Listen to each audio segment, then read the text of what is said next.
It's 2017 and Old Time Radio DVD is still here. Check out our new customer ownership program and the lowest prices ever. Just go to oldtimeradiodvd.com for full information about this wonderful program. Don't forget our new program, 123 Ready TV. Folks, this is really a great app for Android and Windows phones, computers, and tablets. And it's only $19.99. In the near future, we will be adding a new component to it, Old Time Radio. It's a great product for 2017. Visit oldtimeradiodvd.com today. Place your order. You'll be glad you did. Flake program with Mary Livingston, Phil Harris, Dennis A. Rochester, and yours truly, Don Wilson. And back with us after an absence of 5 weeks, Jack Benny.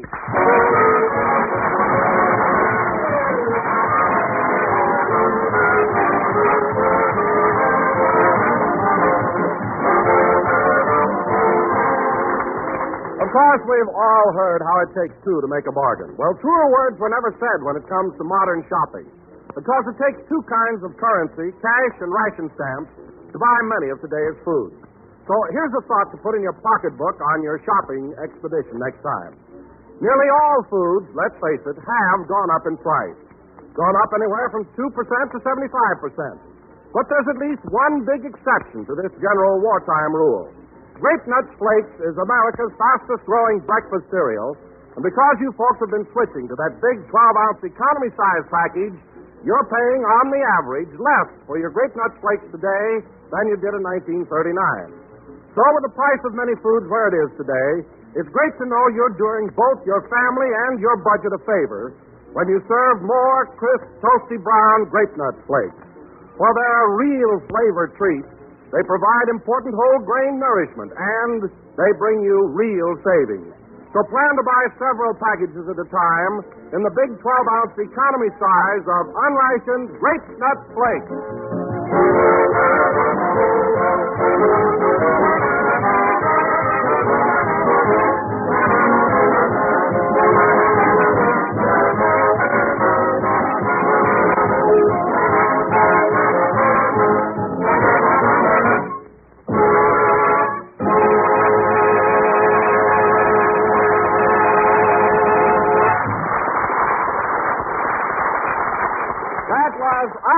Anybody played by the orchestra. And now, ladies and gentlemen, we would like to take you to Jack Benny's home in Beverly Hills, where Jack is convalescing from his recent illness. The time, shortly before noon today. The place, Jack's bedroom. Take it away, Beverly Hills. Let's see, I got 2 teaspoons of cherry syrup in it. A couple of drops of menthol. Think it needs another dash of gin.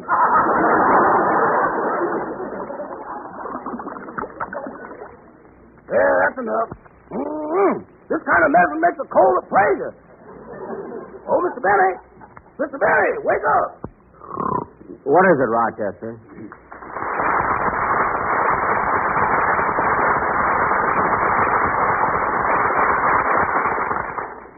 What do you want, Rochester? It's time for your cough medicine. I think you'll like it better now. I put more gin in it. More gin? You mean to say this cough medicine I've been drinking has gin in it? You couldn't have that silly grin on your face from just plain. What? You may not believe this, but you've been snoring Sweet Adeline. Well, I might have known you to make my cough medicine wrong. Believe me, from now on, I'll have my prescriptions filled at the drugstore. Okay, boss, but you'll find very few pharmacists with the imagination I got. I don't want imagination. I want my medicine right. Now, put my electric heating pad under the covers. My feet are getting chilly. Electric heating pad? That's the toaster with a towel wrapped around it. I don't care. Plug it in. Yes, sir. Answer the phone. Hello? Mr. Benny's residence. Boudoir extension.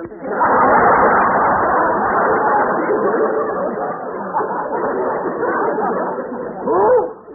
Oh, hello, sugar. How are you? Well, I don't know, honey. I'll have to find out. Oh, Mr. Benny, can I have tonight off? I want to go down to Central Avenue to see my girl. No, absolutely not. Looks like you'll have to come out here, honey. Oh. Rochester, you know I'm not feeling well. Why can't you see your girlfriend tomorrow night? Tomorrow's Monday. I got a date with my Monday girl. Your Monday girl? Maybe I could switch my Tuesday girl to Wednesday and make Saturday a double-header. Well, if it's that involved, you don't have to... Whoop! Whoop, pull it out! Pull out what? Pull the plug! Pull the plug! What's the matter, boss? Pull the plug! My toes are caught in the toaster.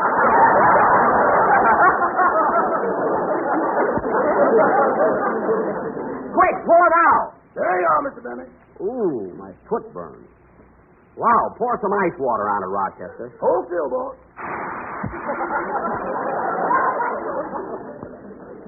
There, that's better. Oh, hello, Mary. What's the matter, Jack? Somebody give you a hot foot?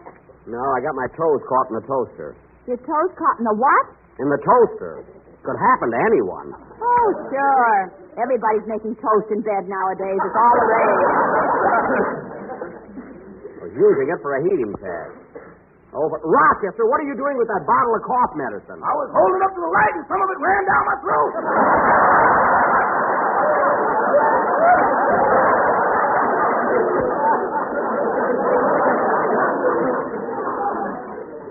Well, why were you holding it up to the light? I told you some of it ran down my throat. Put that bottle down. Yes, sir. How do you feel, Jack? You think you'll be able to make the show today? I've got to. I can't disappoint my public. Just think, Mary, people have been deprived of hearing my voice for 5 long weeks. You'd be surprised how fast they went. Well, I'll admit that Orson Welles did a pretty good job. Pretty good. He's one of the most polished performers I've ever worked with. He is, eh? He has the most beautiful speaking voice I've ever heard. No, he has, eh? Gosh, when he says, "Good evening, this is Orson Welles," I get goose pimples all over. I don't care if you break out in billiard balls. He goes into the line.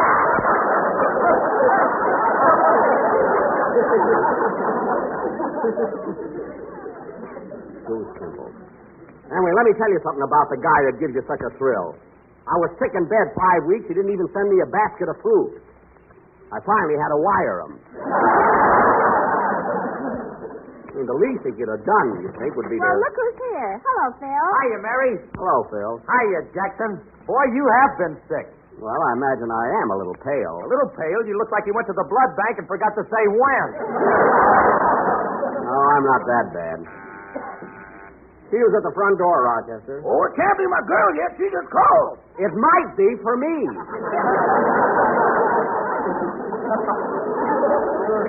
My house, remember? Now answer the door. Okay. Say, Jackson, I got a surprise for you.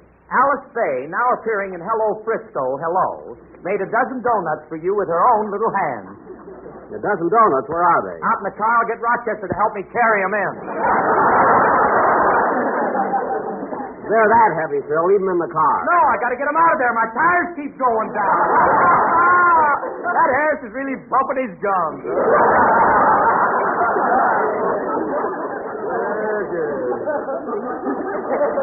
Phil, I'm only guessing, but I'll bet my temperature just went up 2 points. Well, Jack, if you have a fever, you ought to stay home and let Orson handle the show today. What's a little fever? I've had it for 5 weeks now. 1 minute I'm hot, the next minute I'm cold. Then I'm hot, then I'm cold. You sound like a shower bath at a cheap hotel. I don't care what I sound like. Orson Welles is not going to do my program today. Gosh, I'm sure going to miss Wellesley. Without him, the show won't have no refinement, no culture, no class. And it won't have no Harris if you don't shut up.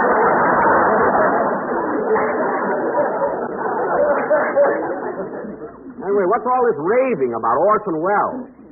Gosh, when I was in 3rd grade in Waukegan, I was a genius, too. I did something no other pupil ever did before. What'd you do? He joined the Navy. All right, my record still stands. Say, boss, the doctor's here. Do you want to see him? No, Rochester, no. I've been lying here in bed all week because I can't find my pants.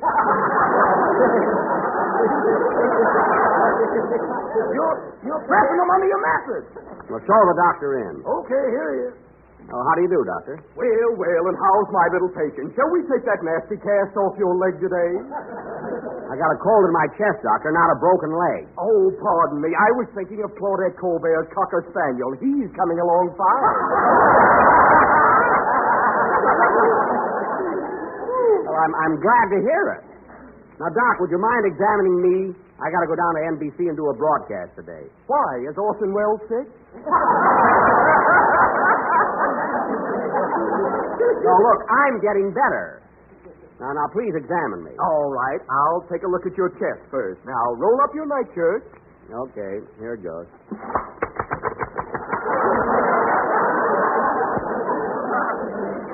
There you are.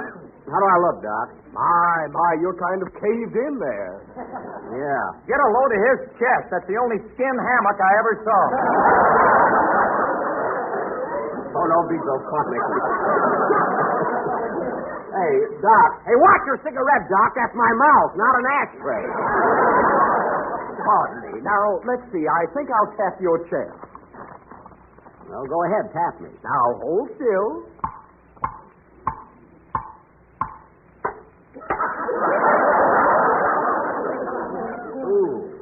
My, there seems to be a piece of metal in there.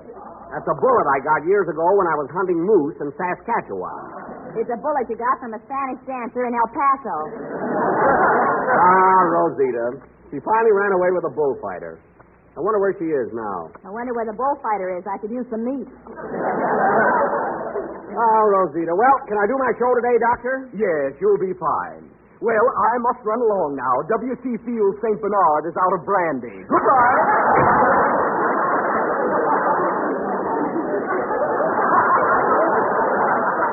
Say, Jackson, I wonder if that doctor's any good.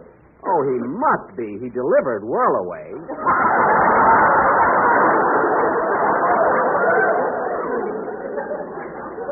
Yeah, I hope Don and Dennis get here pretty soon. Then we can have our rehearsal and get started for the studio. Hey, Jackson, what's the idea of rehearsing here in your bedroom anyway? Well, I'm saving all my strength for my public. After all, I've been pretty... Well, I'll be darned. Oh, Rochester! Yes, boy! Why are you pouring my cough medicine in those cocktail glasses? I thought it might liven up the party.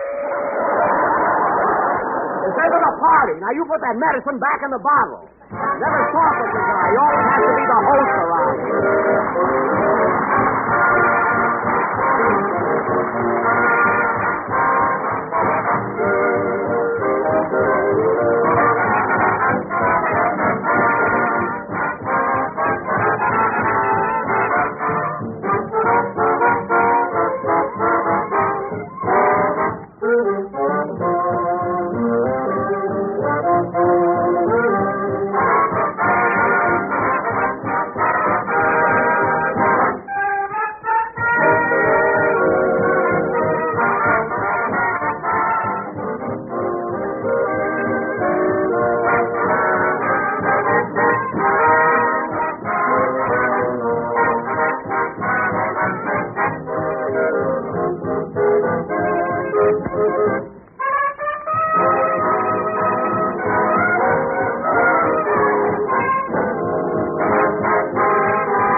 Gee, Don and Dennis should be here by now. It's almost 1 o'clock. 1 o'clock already? How about some lunch, Jackson? Okay. But remember, Phil, we have rationing now, so I can't dish out food like I used to. Like you used to. Yes. You got so many meals out of a leg of lamb one time, it got mad and kicked you. Well, that settles it. There'll be no lunch served. Rochester, the lobster salad, hot rolls, and apple pie a la mode are out. There's a dream meal that can go back to the clouds. Whatever we have, don't serve it. Say, Jackson, I was just wondering, have you still got that crazy boarder of yours? You're referring to Mr. Billingsley, Phil. He's not crazy. He's not crazy. You know how he made orange juice this morning? He ran the oranges through the ringer. Through the ringer? Then he hung them out to dry. He just likes to try out new things, that's all. As a matter of fact, he... Uh-oh. Speak of the devil, here he is. Yeah. Oh, hello, Mr. Billingsley. Hello, Mr. Benny. Still flat on your mattress, I see.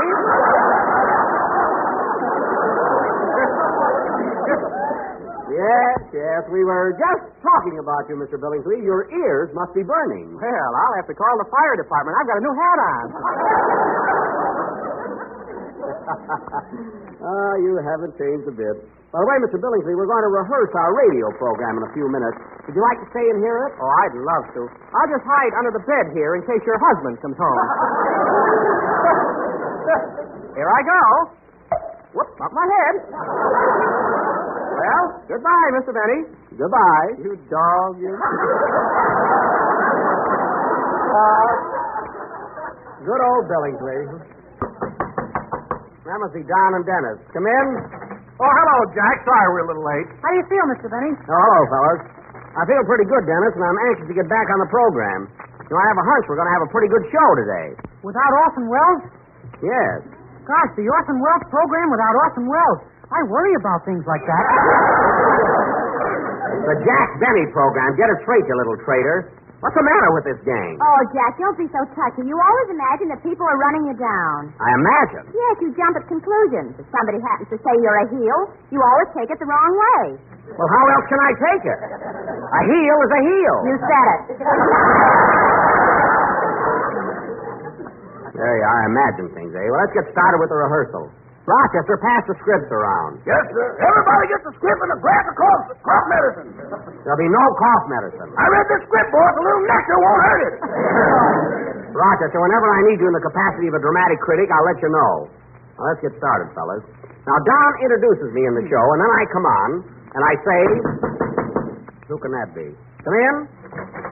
Hey, it's Miss Harrington, Mr. Wells' secretary. Hello, Miss Harrington. Hello, Dennis. Good afternoon, everybody. Hello, Slugger. My, what an odd bed sheet. It has blue eyes. This is me.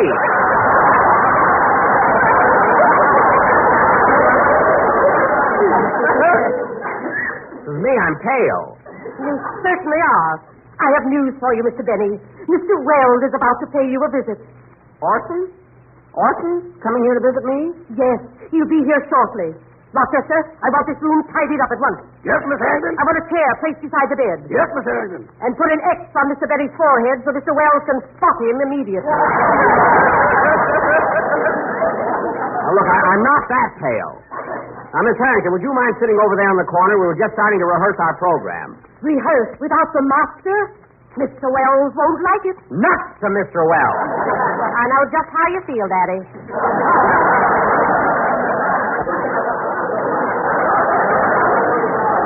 Well, I'll be darned. She's human.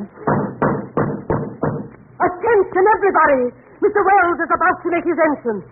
Mr. Wells. Come in.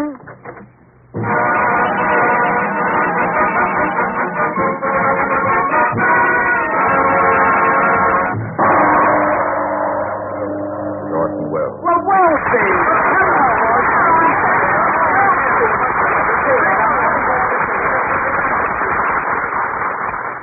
Gee, you'd think he was Frank Remley or something, the way they're jumping around here. Heaven's sake. Well, Mary, it's nice to see you. How's Jack feeling today? I feel well enough to do my broadcast, brother. Wasn't that Jack's voice? Jack, where are you? Right here, they forgot to mark me. Look, can't you see my big blue eyes? Well, yes, they're gorgeous. Thank you. You're so pale, Jack. Well, you see, Orson, it's been so cloudy lately, I haven't been able to get any sun. I sit out in my backyard every day, but nothing happens. I'll fix that. Miss Harrington, take a note. Yes, Mr. Wells. Get in touch with the Weather Bureau. The sun must shine tomorrow. Yes, Mr. Wells. See what I mean, Daddy? Hey, maybe he can do it. Oh, by the way, Jack, I noticed a lot of orange peels hanging on your clothesline. Is that to ward off evil spirits? No, Mr. Billingsley, my boarder, was making some juice. Now, if you'll excuse us for a few minutes, Orson, we'll go ahead with our rehearsal. Oh, I certainly don't mind if I stay and watch, do you? No, not at all. Now, as I was saying, fellas, Don introduces me, then I come on. Pardon me, there doesn't seem to be a chair here. What? No chair? Mr. Wells doesn't have a chair. Oh, my goodness. Here, I can take mine. No, Orson, take my chair. Take mine. It's got a pretty cushion on it. Take my chair, Orson. It's peachy. Here, take the bed. I'll go out and hang on the clothesline. For heaven's sake. Now, let's get going with this rehearsal, whether Mr. Wells is standing, sitting, or floating around the room. Now, the first thing to do is, Orson, come down here.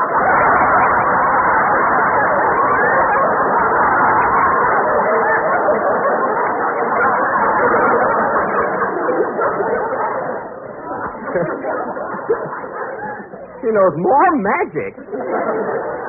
Now, the first thing to do is run over the dialogue. Run over the dialogue? Oh, no, that'll never do. No. What do you mean, no?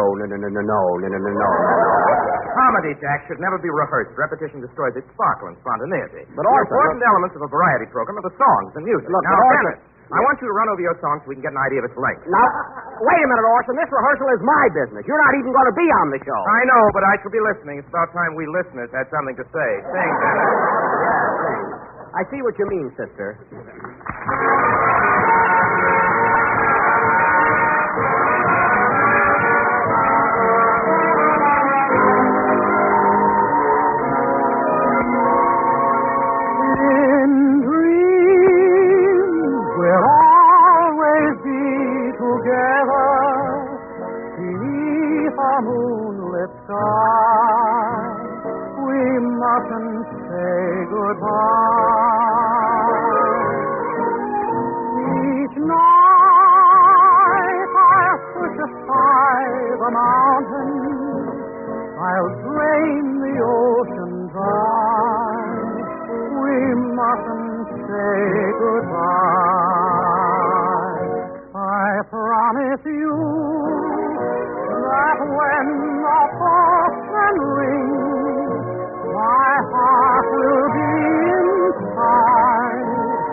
Mr. Wells. Do you think it'll do for the program? Well, Dennis, I think Mr. Benny should answer that question. After all, he's running a show this week. Darn right I am. Your song was swell, Dennis, but it's a little long. I want you to cut half a minute out of it. Cut? Half a minute? Cut of that beautiful ballad would ruin it.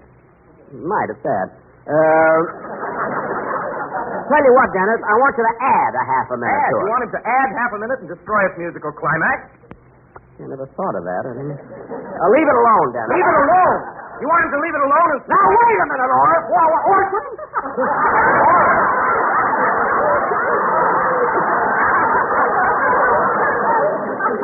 Took him 10 years to build up the name Orson Welles. I made it Oris in one second. Look at Orson. What the heck do you want? I wish I knew. So do I. Look, Orson, it's getting late. You mind? Look, Orson. I'm sorry I killed your gag, or I'm glad. I don't know which. Orson, it's getting late. Do you mind if we get on with the rehearsal? Of course not. I'll just glance through this manuscript here on the table. Is it a screenplay? No, that's my autobiography, Orson. I've been working on the story of my life since I've been sick. Intriguing title. Jack Benny, From Rags to Radio. Yes, I was going to call it The Loves of Jack Benny, but I haven't done so well. It's a thrilling opening. Jack Benny, was born on a farm near Waukegan, Illinois, many years ago. It is thrilling, isn't it? A great day of great rejoicing on the farm. Chickens were cackling, cows were mooing, hogs were grunting, and Father was cockeyed. What a celebration. Young Jack Benny, from his very Well, early pardon me for days. interrupting, Orson, but we've got to get finished with our rehearsal. No. This is interesting. Go ahead, Orson. Go ahead. But, Jack, now, I've got to rehearse the sponsor's message yet. You got to yet? Oh, yes, the sponsor's message. Well, Don, as long as I haven't been on the show for 5 weeks, I thought we'd concentrate on me. Now, just a minute, Jack. You can't seriously believe that we listeners tune in to the Grape Nuts Flakes program every week just to hear about you. But Orson... Of course not. We want to know how those toasty brown sweet as a nut little flakes are getting along. But Oswald... We want to know... we want to know if they still... Now, you know I can't louse up the sponsors. No. I got it. Now, wait.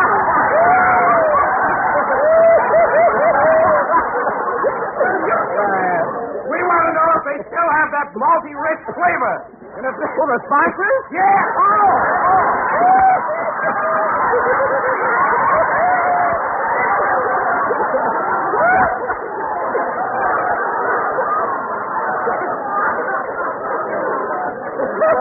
We want to know if they still have that malty rich flavor and if they're still America's fastest growing flake cereal. But Orson, look, I think that people want to know... Darn that nightshirt. But Orson, after Don delivers his message, can't I talk about myself? Can't I tell people my cold is better? Jack, I wouldn't take any bows on that cold till you're strong enough to have a beautiful nurse. Oh, well, I'll tell him anyway. Huh?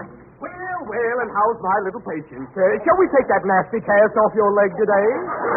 Doc, I'm not a cocker spaniel. Look, but as long as you're here, you can give me an aspirin. All this excitement has given me a little headache. An aspirin? Here you are. Thank you. That'll be 5 cents, please.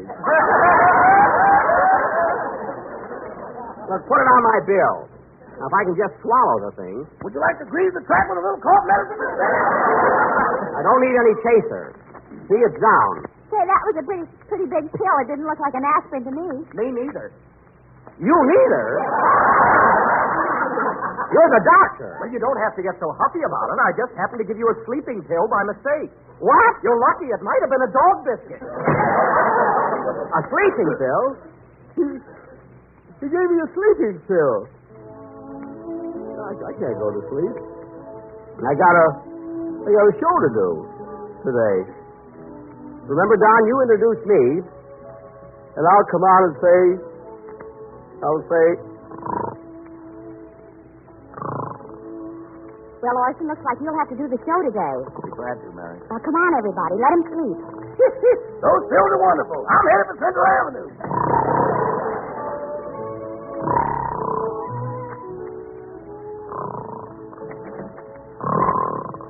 I came back for the cough medicine, folks. If you're a wartime homemaker, then you're a member of the WINS, W-I-N-S, Women in National Service. And one of your big jobs is keeping the family well fed in spite of wartime food restrictions. Well, your job will be a lot easier if you serve more unrationed whole grain cereals more often.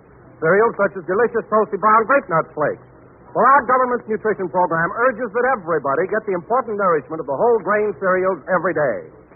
And in each luscious bowl full of malty-rich grape nut flakes and milk, you do get that important whole grain nourishment that includes many of the same essentials found in foods that are scarce. And friends, to enjoy the swell-tasting goodness and the whole grain nourishment of grape nut flakes, you don't have to give up a single precious ration stamp. So ask for plentiful, nutritious grape nut flakes in the big 50 12-ounce package tomorrow. Thanks, Orson. Good night, folks.